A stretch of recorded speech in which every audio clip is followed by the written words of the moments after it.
Student, पिछला जो हमारा जो वीडियो था वो वीडियो में हमने एक्सपेरिमेंट नंबर जो 4 है हमारा 12th स्टैंडर्ड में सोनोमीटर का लॉ ऑफ लेंथ, उसका हमने आपको डिटेल उसका ऑब्जर्वेशन कैसा होता है, उसका ग्राफ कैसा होता है और उसका जो रिज़ल्ट जो है, ये रिज़ल्ट भी हमने आपको पिछले एक्सपेरिमेंट में समझाया था। अब इसके जो वाइवा वाइज जो क्वेश्चन है, ये वाइवा वाइज क्वेश्चन का आंसर कैसे होगा वो भी हमने यहाँ पे आज हम आपको समझाएंगे। तो state the law of length of vibrating string, इस लॉ को first law of vibrating law कहते हैं और इसका स्टेटमेंट क्या है? The fundamental frequency of the transverse vibration of string inversely proportional to vibrating length as the tension and linear mass density of the string are constant. तो ये उसका general formula होता है, that is n, that is equal to 1/2 L under root T by small m। ये होगा tension, ये होगा linear mass density, ये होगा वाइब्रेटिंग लेंथ। जो फर्स्ट लॉ जो है it is related to frequency and vibrating length.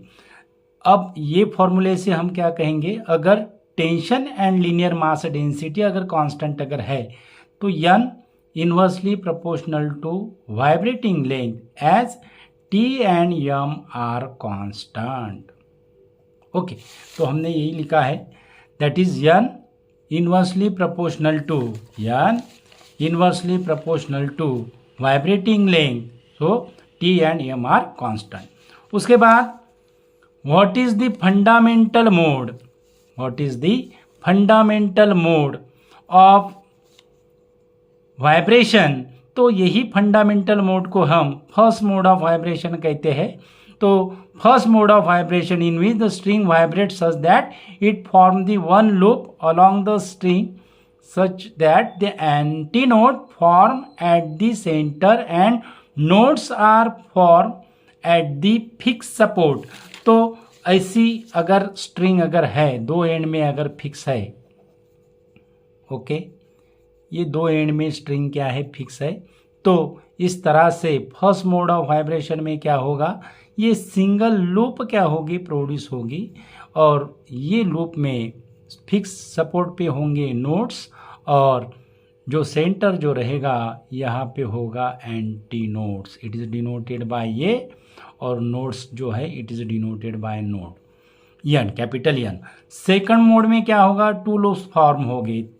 Third mode में क्या होगा, 3 लूप्स फॉर्म हो गए। ओके, तो इस तरह से सिंपल ऐसे क्वेश्चन है, वाइवा वाइज क्वेश्चन। उसके बाद ये जो क्वेश्चन है, व्हाट इज द रेजोनेंस, हमारा जो सुपरपोजिशन ऑफ व्यूज चैप्टर जो है इसमें इसकी डेफिनेशन दी हुई है। तो रेजोनेंस की डेफिनेशन क्या है? The phenomenon in which body vibrates under the action of external periodic force whose frequency match with the natural frequency so that the amplitude becomes the very large। Resonance जो है ये special case है force vibration की और इसमें जो body जो vibrate जो होगी वो body vibrate with large amplitude. अगर इसका अगर हमने ग्राफ अगर निकाला तो इसका जो ग्राफ जो आएगा, ये ग्राफ हमें इस तरह से ऐसा मिलेगा। It is vibrated with higher amplitude. Okay, ये फ्रीक्वेंसी का अगर ग्राफ अगर हमने निकाला, मानो अगर हमें एम्पलीट्यूड निकालना है, कौन से भी इसका अगर हमें एम्पलीट्यूड अगर निकालना है तो यहाँ पे जो डिस्प्लेसमेंट जो होगा, ओके, वो मैक्सिमम रहेगा।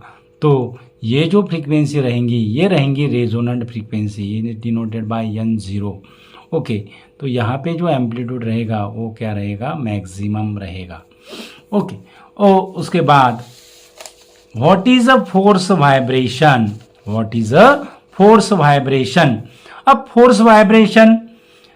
Force vibration is the vibration in which the body vibrate with the frequency of external periodic force other than a natural frequency. और इसका बेस्ट जो एग्जाम्पल है, अगर वाइब्रेटिंग ट्यूनिंग फोर्क जो है, वाइब्रेटिंग ट्यूनिंग फोर्क का stem, if it is contact with table top surface of a steel table, then the table vibrating with external frequency of the tuning fork. So it is the example of force vibration.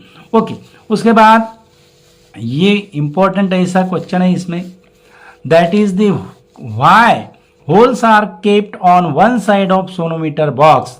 तो first जो reason जो रहेगा, holes helps how wave propagate along the string, और second जो रहेगा, the holes can be use to increase the resonance. जो sonometer जो है apparatus, it is based on the principle of resonance. So hole से क्या होगा, रेजोनेंस इंक्रीज होगा, और कैसा इंक्रीज होगा, by adjust the length of the vibrating string to match the resonant frequency. Okay, और थर्ड जो रीजन है, vibration of air column take place inside the sonometer box. तो इस तरह से सिंपल ऐसे क्वेश्चन है, और उसका जो आंसर है ऐसे सिंपल ऐसे लैंग्वेज में हमने लिखा है.